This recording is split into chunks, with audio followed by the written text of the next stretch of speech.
1989 year, Bloomsville, Oregon.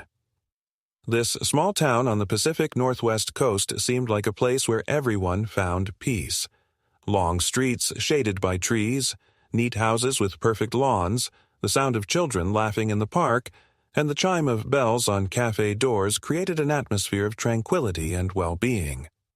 Yet even in such an idyllic place, dark stories lurked, capable of shattering lives.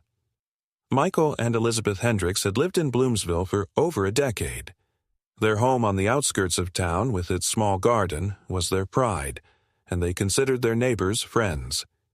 It seemed this couple had it all: a stable life, a cozy home, and, at first glance, a strong marriage. But behind the facade, cracks were forming, widening with each passing year. Michael, a 38-year-old man of tall stature, was a creature of habit. His days began precisely at 6 a.m. Even before the sun rose over the horizon, he would make himself coffee, carefully knot his tie in front of the mirror, and head to work.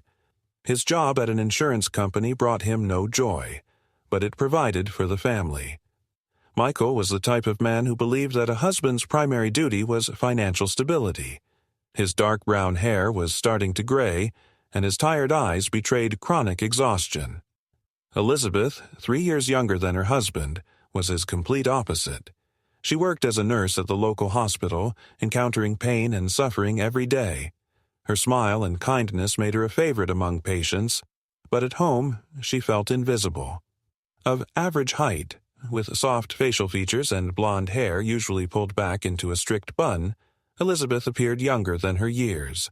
She always tried to be an attentive wife, but in recent years her efforts seemed to go unnoticed. Their relationship began to change gradually. In the early years of their marriage, they spent every moment together, shared dinners, trips to the movies, and long conversations late into the night. But over time, routine consumed their lives. Michael started staying late at work more and more often, justifying it with the need to close quarterly reports or retain a client. Elizabeth remained alone in their spacious home, accompanied only by the ticking of the clock and the sound of water running from the tap. She tried to recapture the past. She cooked his favorite meals, suggested romantic evenings, but each time was met with rejection. "I'm tired," Michael would say, not even lifting his eyes from the newspaper or television. Gradually, Elizabeth stopped trying. She withdrew into herself, hiding her loneliness behind a professional smile at work. One evening, sitting alone on the couch with a glass of cheap red wine, Elizabeth reflected on her life. She looked around, perfectly arranged magazines on the table, the flame of a candle on the kitchen table she had lit in hopes that Michael would appreciate the ambiance. But he was late again. His dinner sat untouched and his phone went unanswered. Elizabeth turned on the TV to drown out the silence. A news segment was playing, but she paid it no attention. Her thoughts were elsewhere. She remembered the times when Michael looked at her as though she were the center of his world. Those looks had vanished, along with everything else that once bound them together. Her eyes happened to fall on a commercial. The screen displayed the name of a new dating website. A woman's voice narrated that it was a place to find like-minded people, friends, or even love. The ad ended, but the idea lingered in her mind. She tried to dismiss it as foolish, but then she glanced at Michael's phone lying on the kitchen counter and recalled his cold responses to all her attempts to mend their relationship. Days passed, but the idea stayed with her. One evening, sitting at her desk, she opened the old laptop that had been gathering dust in the corner of the study. Elizabeth stared at the screen for a long time, trying to convince herself it was just out of curiosity. She registered on the dating site, providing minimal information. She received several messages immediately after registering, but only one caught her attention. A man with a short message introduced himself as James Carlisle. His photo was elegant, with a friendly smile. In his message, he mentioned that he worked as the town's mayor and had recently lost his wife. Their correspondence began slowly. At first, it was standard questions.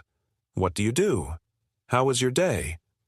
But with each new message, Elizabeth felt her heart beat faster. James turned out to be a thoughtful conversationalist. He showed genuine interest in her work, asked about her life, and shared his own experiences. After several weeks of messaging, James suggested meeting in person. Elizabeth hesitated for a long time, but her loneliness and craving for warmth outweighed her doubts. She agreed. For the first time in years, she felt alive, valued, and heard. That evening, when she met James for the first time at one of the city's finest restaurants, Elizabeth smiled again. She smiled in a way she hadn't in many years. But no one could have predicted that this meeting would mark the beginning of a chain of events that would completely destroy the lives of the Hendricks family. A week had passed since Elizabeth and James's first meeting, but the memory of it still stirred her. She often caught herself revisiting that evening in her mind. His smile, his gentle voice, the way he looked at her, with an attention she hadn't felt in so long. This sense of novelty and warmth became her quiet joy. She began to change. Waking up in the mornings, Elizabeth no longer felt tired or irritated. She spent more time on herself, styling her hair, carefully applying makeup, wearing dresses that had been gathering dust in her closet for years. Even her colleagues noticed the change, though she brushed off their curious questions. James Carlyle knew how to treat women. His messages were thoughtful and light, but always carried a hint of care. He showed interest in her life, her work, her thoughts. In these conversations, Elizabeth found something she had long forgotten, the feeling of being valued not for her appearance or duties, but for who she was. Their correspondence grew increasingly personal.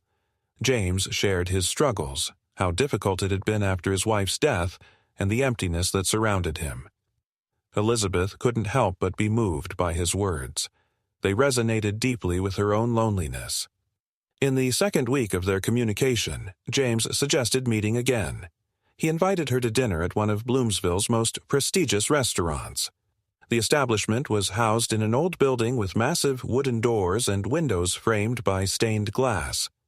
Inside, everything exuded luxury. The soft glow of chandeliers, subdued music, the scent of fine wood and wine. Elizabeth hesitated for a long time, but her desire to feel important and needed once again outweighed her doubts. She accepted the invitation. On the evening of their meeting, she prepared carefully. She chose her best dress, one she hadn't worn in years, applied makeup, and styled her hair into soft waves. Looking in the mirror, she felt like a different person. The woman staring back at her wanted to live again, not just exist. When Michael returned home later than usual, he glanced at her briefly, mumbled something about how she looked beautiful, and retreated to his study. He didn't even ask where she was going. When she entered the restaurant, James was already waiting for her. He stood to greet her with a slight nod of his head. He wore a perfectly tailored dark suit that highlighted his confidence and high status.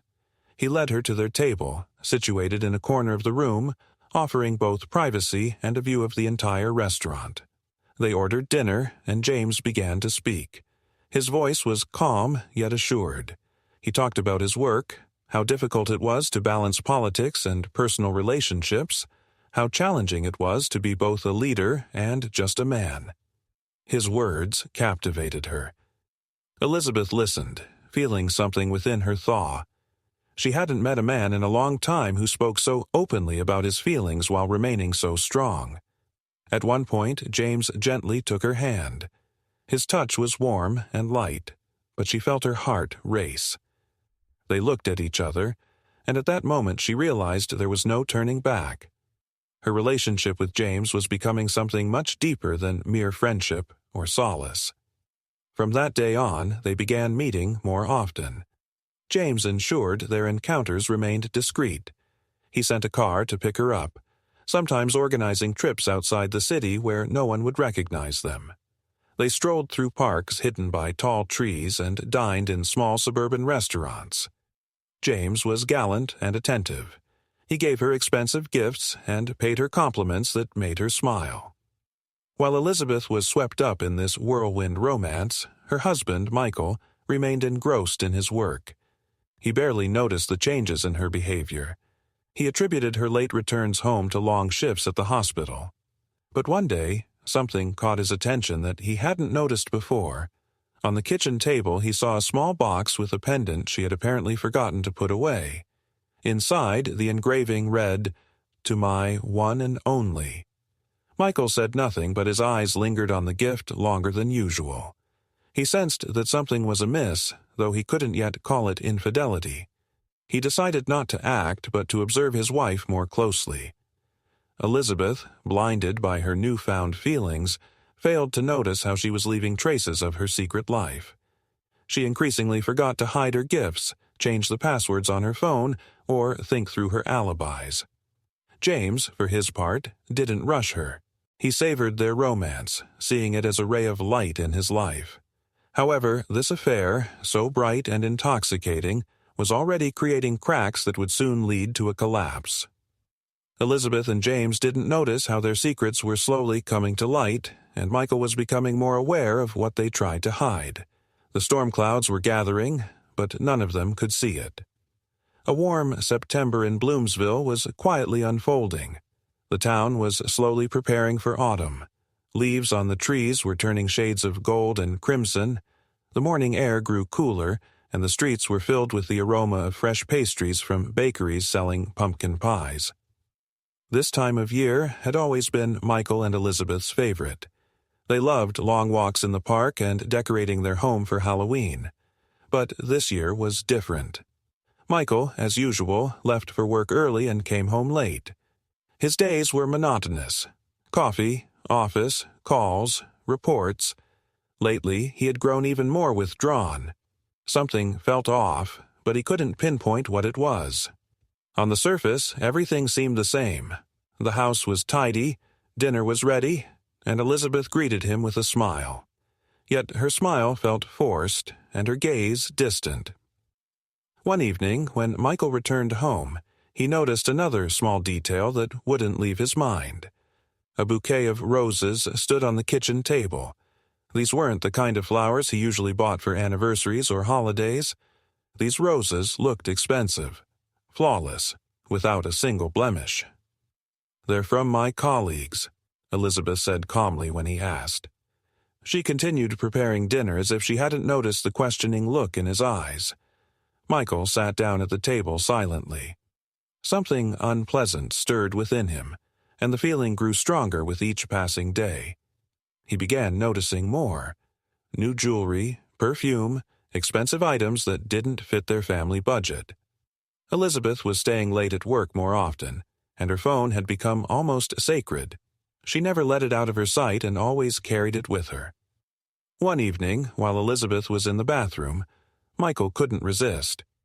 He quietly picked up her phone from the coffee table in the living room. His heart pounded so loudly it felt like it might echo in the room. He turned on the screen and saw it was locked. They had never had a habit of setting passwords before, and this was yet another sign that something had changed.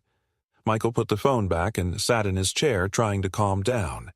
He told himself he was overreacting.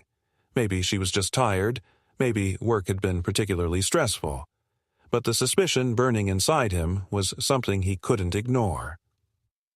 Another week passed. Michael decided not to confront her directly, but to keep a close eye on her. One day, he overheard her speaking quietly on the phone.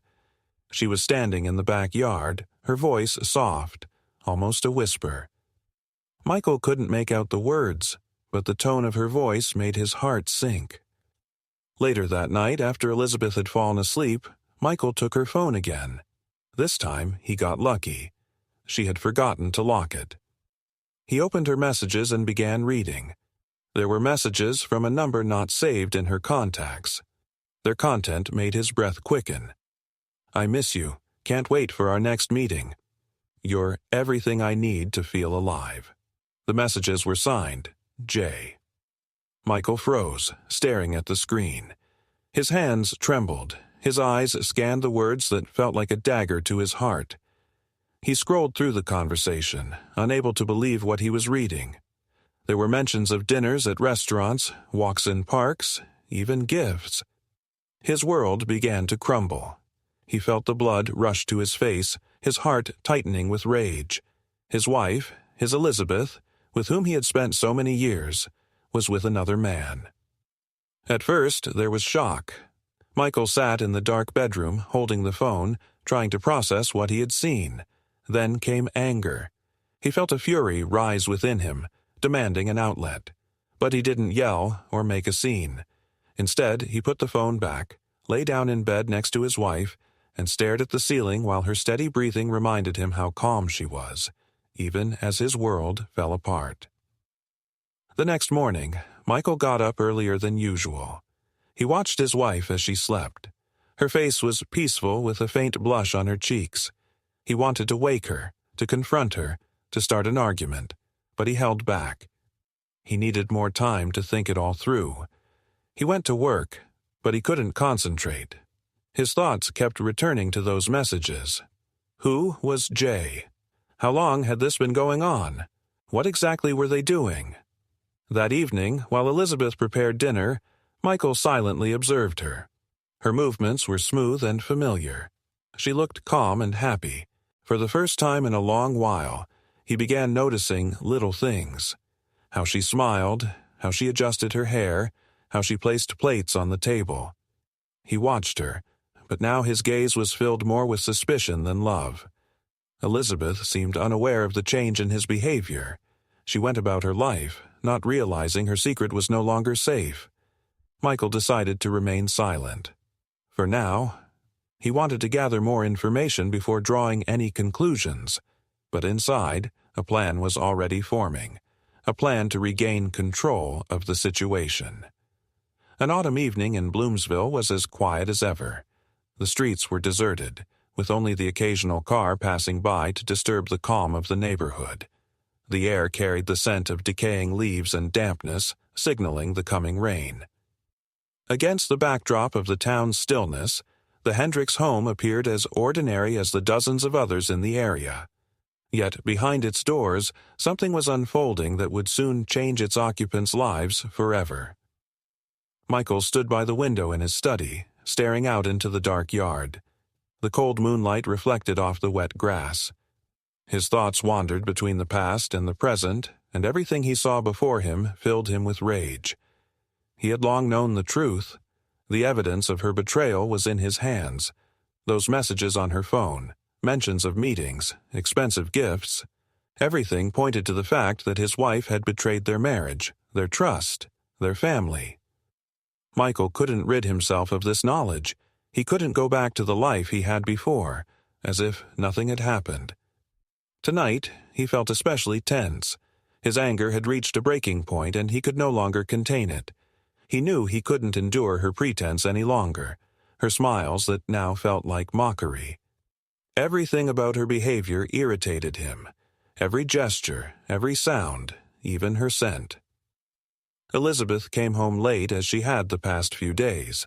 She looked tired but content. Her hair was slightly disheveled and a faint smile played on her lips. She took off her coat, carefully hung it on the rack, and walked into the kitchen. Michael watched her from behind the slightly ajar door of his study. His heart raced, his hands clenched into fists. He heard her open the fridge, take out a plate of leftovers, and shuffle dishes as she prepared to reheat her meal. The sound of a pot clattering against the edge of the table made him flinch. Everything seemed mundane, yet inside Michael, a storm was raging.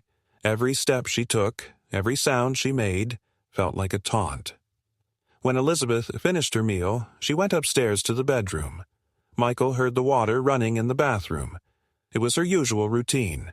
Long minutes behind the closed door, washing, brushing her teeth, combing her hair. He knew he had time. Michael rose slowly from his chair, walked to the back door, and stepped outside. The cold night air stung his face, but he barely noticed. In the shed, an old axe hung from a rusted hook. This tool was familiar to him. It had served Michael for years, chopping firewood for the fireplace, trimming trees in the garden. Now, it was about to serve a different purpose. He took the axe from the hook and returned to the house. Time seemed to slow down. Each of his steps echoed dully, as if the house itself was holding its breath, watching him. As he climbed the stairs, he heard the water trickling through the pipes. The light from the bathroom still spilled through the gap beneath the door. A few minutes later, the water stopped. Elizabeth emerged from the bathroom in her favorite nightgown. Her hair was damp, her face clean and serene. She stretched, turned off the light, and headed to bed. Michael stood in the shadows, his eyes fixed on her silhouette. He waited. She pulled the blanket over herself, turned onto her side, and relaxed, ready to sleep. In that moment, he stepped forward. The first strike was swift and merciless. The blade sank into her shoulder, tearing through skin, flesh, and bone. Elizabeth screamed, her eyes wide with terror. She tried to shield herself with her hands, but Michael delivered a second blow, straight to her chest. Her scream was cut off, and her body went limp. He didn't stop. Each new strike was an outlet for his rage, pain, and disappointment. The sounds were deafening. The thud of metal on bone, the squelch of blood spraying onto the walls, the floor, and his clothes. Michael felt his hands grow sticky as sweat and blood merged into one. When it was over, the room fell silent. Michael stood, breathing heavily, gripping the bloodied axe. His wife lay on the bed, her body motionless, her face no longer expressing calm or fear. It had all ended so quickly, he hadn't even had time to process it. He sank to the floor, leaning his back against the wall.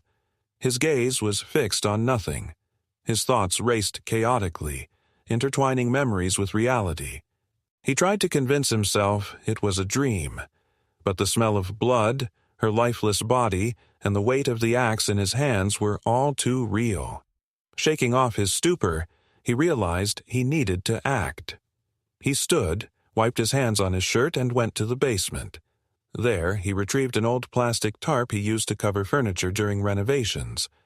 Returning upstairs, he wrapped Elizabeth's body in the tarp, avoiding looking at her face. That night, he drove her body to the woods outside town. This had once been their favorite spot. Michael remembered how they had sat there on a blanket, sipping hot tea and watching the sunset. Now, it was her grave.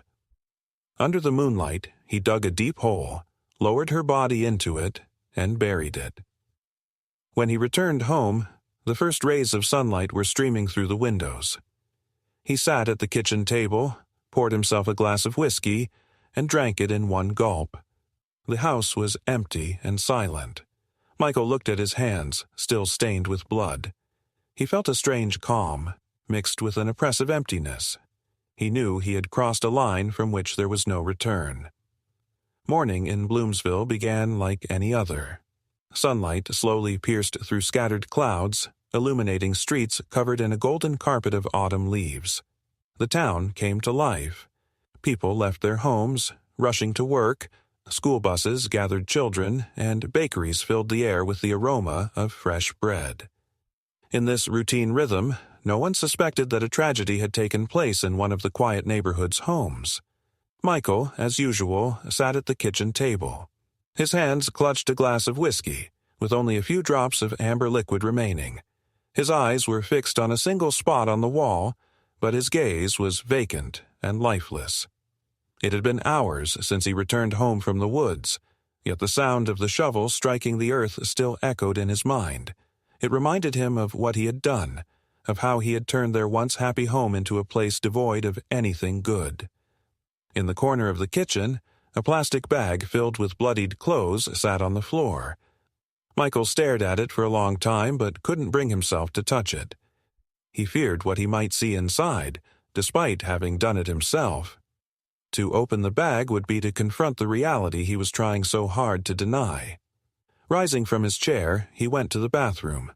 Hot water streamed over his head, but he barely felt it. He stood under the shower, trying to wash away the blood that seemed to have seeped into his skin. He scrubbed his hands repeatedly until they turned red, but the guilt remained. It clung to him like an unwelcome guest, refusing to leave. After the shower, he returned to the bedroom. The bed was neatly made, and the room looked as though nothing had happened. But Michael knew it was a lie. Every time he stepped into the room, he could smell her perfume, see her silhouette in the dark. He tried to rid himself of these images, but they refused to leave. Days passed, and Elizabeth's absence began to raise questions. First, it was her colleagues. She didn't show up for her shift, which was entirely out of character. Her phone remained off, and no one could reach her. The hospital began asking questions. Some co-workers speculated she might be ill, while others thought she had taken an unplanned vacation. But everyone felt that something was wrong. Soon, the neighbors also grew concerned. Elizabeth had always been active, often seen in the garden or on walks. Now, she was nowhere to be seen. The house was too quiet, and Michael had become even more withdrawn. He avoided unnecessary conversations, left the house only when absolutely necessary, and spent as little time as possible in view of the neighbors. One day, Mrs. Grayson, one of the neighbors, decided to knock on their door. She had noticed that Elizabeth hadn't been around for some time, and her concern had grown, but Michael was prepared. He appeared calm, his voice steady as he explained that his wife had gone to a conference in another city. He spoke confidently about her return, but inside, he was gripped by fear. He knew such questions would keep coming. By this time, James Carlyle was on edge. For several days he had tried to contact Elizabeth, but her phone was off. His worry quickly turned into outright panic. Elizabeth wasn't the kind of person to disappear without explanation. James knew her well, knew how responsible she was. He began to suspect that something terrible had happened to her. Unable to wait any longer, James used his connections to find out where she might be. Her colleagues at the hospital told him she hadn't been sent on any business trip, which only deepened his suspicions. He started asking questions, uncovering details, and soon learned that Michael had recently purchased a shovel and a large roll of plastic sheeting from a local store. To a stranger, these details might have seemed coincidental, but to James, they were the final proof. He understood what had happened and who was responsible. There was no doubt left in his mind. Late one evening, when the streets were quiet, James drove to the Hendricks house. This time, he wasn't alone. He had brought 2 of his bodyguards, men he trusted more than anyone. They waited until the lights in the house went out, then approached the door. James wasted no time on words. Michael barely had a chance to react before he was grabbed, bound, and thrown into the trunk of a car. The vehicle sped away, carrying Michael far from his home. They stopped in the woods, the very woods where Michael had buried Elizabeth. He was dragged out of the car and forced to kneel. The moon illuminated the clearing, the cold night air filling his lungs, though Michael barely noticed. All he felt was fear, and the searing realization that he had brought himself to this moment. James stood before him, his face grim, his eyes filled with pain and fury. He didn't say a word, but his gaze said everything. The bodyguards drew a gun. A moment later, the sound of a gunshot echoed through the trees. Michael fell to the ground and the woods fell silent once more. James stood still for a long time, staring at the body. He knew it wouldn't bring Elizabeth back, but in that moment, it was the only thing he could do. The bodyguards began cleaning up the evidence while James returned to the car. The night was dark, but he knew dawn would soon break. Yet he felt that this darkness had now taken permanent residence within him. Morning in Bloomsville was gray. Low-hanging clouds loomed over the town, and a light drizzle seemed to foretell the events that would further drag this small community into a shadow of secrets and suspicion. The Hendricks home was eerily silent, broken only by the ticking of the clock. But now, neither Michael nor Elizabeth remained in the house. Their lives had been erased, leaving only the weight of their stories hanging in the air. James Carlyle sat in his spacious office, enveloped in a numbing emptiness. The large windows let in muted light, illuminating his face. On the desk before him sat a glass of unfinished whiskey, next to a photograph of Elizabeth. She smiled in it, as she always had, genuinely, warmly, in a way only she could. But now that smile was a haunting reminder of what he had lost forever. He couldn't escape the images of that night. The gunshot, The dull thud of Michael's body hitting the ground, the crimson stains on fallen leaves in the woods. These moments played in his mind like scenes from a nightmare he couldn't wake from. James knew that revenge wouldn't fix anything, but at the time, it had felt like the only thing that made sense. Now, sitting in the silence, he realized it had destroyed him. His men had acted quickly. Michael's body was buried deep in the woods, far from where even the rare hiker might wander. All traces were meticulously concealed, and James paid his guards generously for their silence. They understood that if the truth surfaced, it wouldn't just ruin James's career, it would destroy their lives as well. But secrets have a way of coming to light. At the hospital where Elizabeth worked, her absence had become the subject of rumors. Co-workers speculated about where she might have gone and why she wasn't answering her phone. Neighbors began to notice strange things as well. Neither Elizabeth nor Michael had been seen for days. Their house stood dark, its windows unlit, and mail piled up by the door. These whispers eventually reached the local police. At first, the authorities didn't pay much attention. After all, people have their reasons for disappearing. But when several of Elizabeth's co-workers filed a missing person report, the case became official. The police soon began asking questions. Their first stop was the mayor, James, the man who always seemed to know what was happening in town. He kept his composure. His face betrayed no hint of anxiety, and his voice was calm and confident. He claimed he didn't know the Hendricks family personally, but had heard of them as a quiet, respectable couple. James knew that every move he made would now be scrutinized, so he tread carefully. Still, the questions continued to pile up. The police began searching for evidence, interviewing neighbors, and reviewing Michael and Elizabeth's bank transactions. They discovered that shortly before disappearing, Michael had purchased a shovel and a large roll of plastic sheeting. This raised suspicions, but without concrete evidence, the police couldn't accuse him of anything. Meanwhile, James felt the pressure mounting. Every phone call, every knock at the door made his heart race. He knew the truth could emerge at any moment. Secrets have a way of slipping through even the tightest of veils. A few weeks later, the situation took a serious turn. One of James's guards, who had helped dispose of Michael's body, began to grow anxious.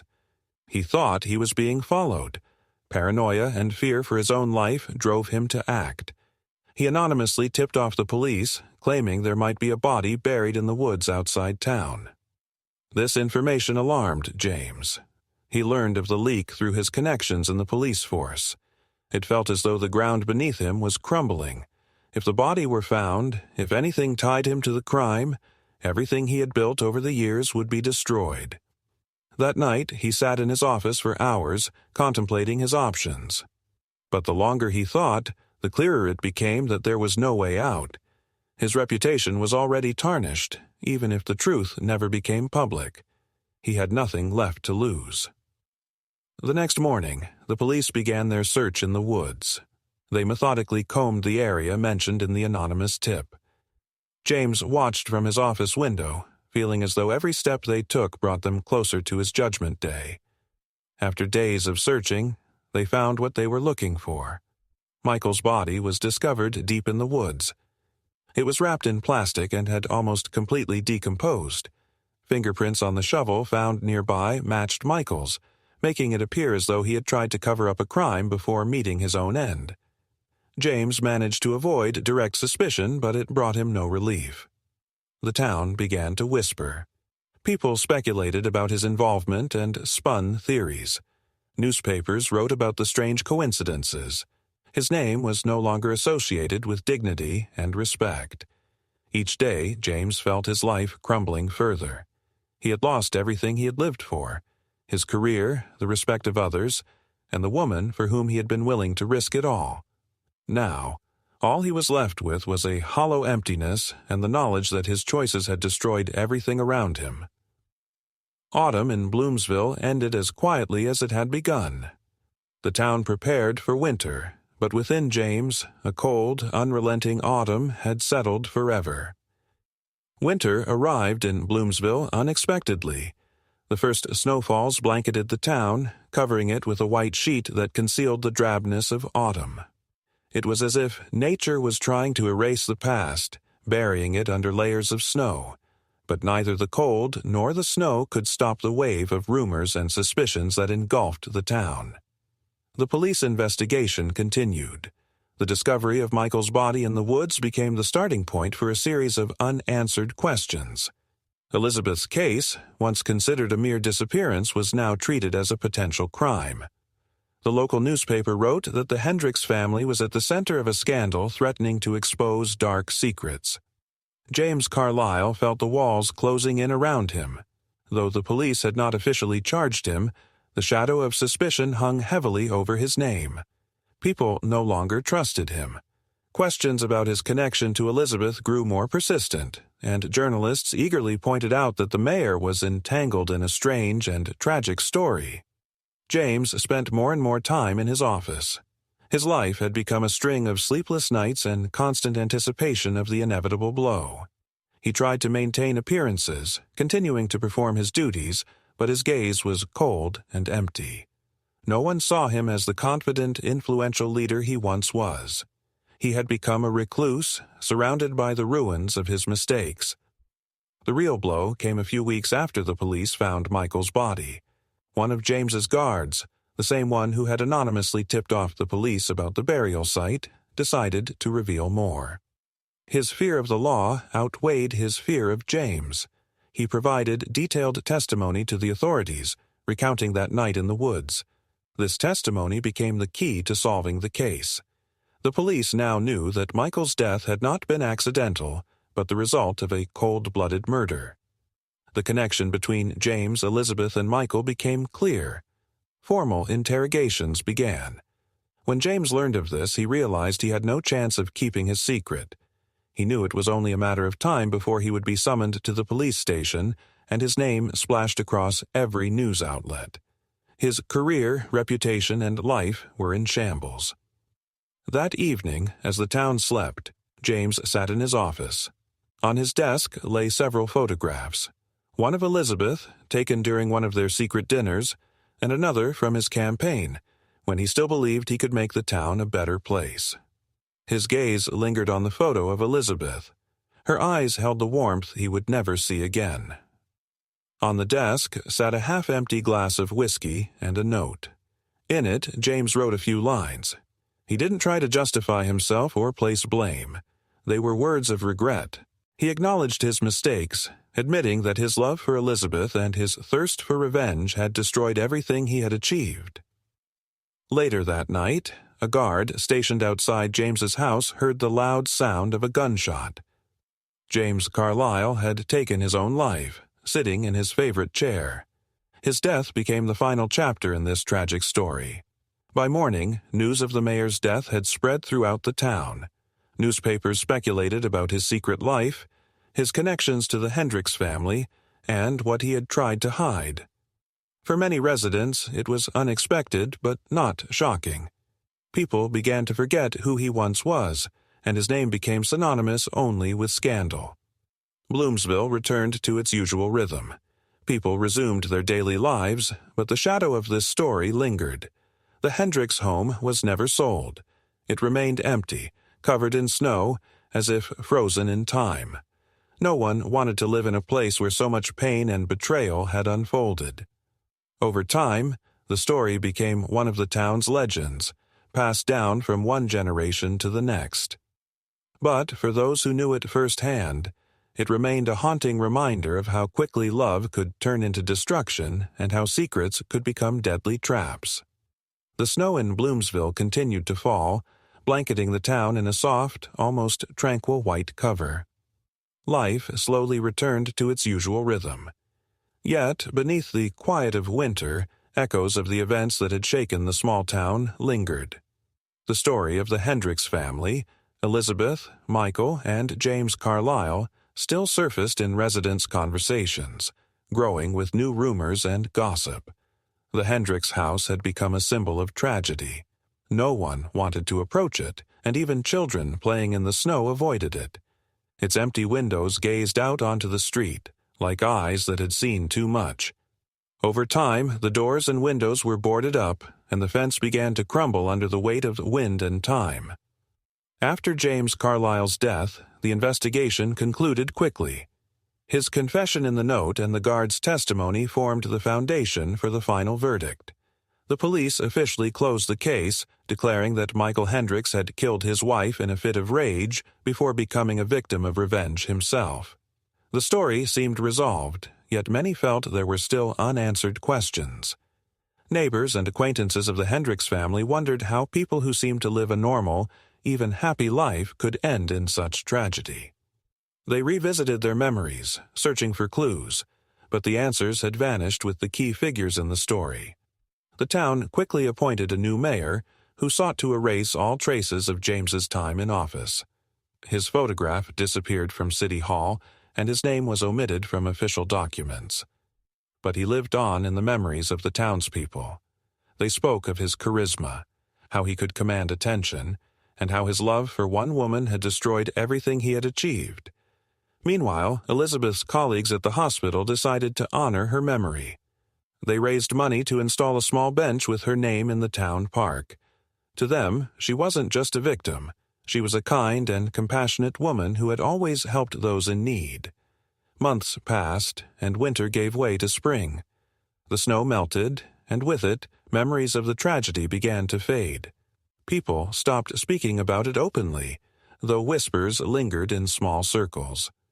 Those who had known James and Elizabeth avoided mentioning them, yet every time they passed the abandoned house, the memories returned.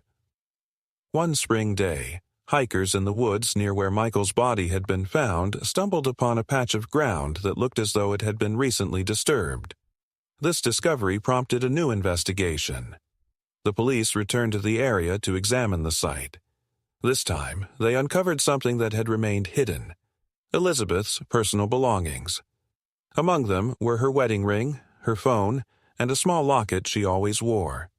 These items introduced a new twist to the case but didn't change the overall narrative. The police officially confirmed that Michael had killed her and attempted to dispose of her body. Years passed, and the Hendricks story became part of the town's folklore. People told it as a grim, cautionary tale, a warning about how passion, anger, and secrets could destroy everything. Yet amidst it all, the house remained. It stood as a silent reminder that even in the most peaceful and prosperous places, the darkest secrets could hide. In spring, the surrounding trees blossomed, but the house itself did not regain life. It remained dark, abandoned, and unwanted. Years later, when the house was finally sold and the new owners began renovations, they discovered something strange within one of the walls. Hidden deep in the foundation was a small box. Inside were old letters and photographs, likely kept by Elizabeth, hidden even from Michael. These letters revealed another side of her life, one no one had known. They spoke of her struggles with loneliness, her attempts to find herself, and her search for solace in her relationship with James.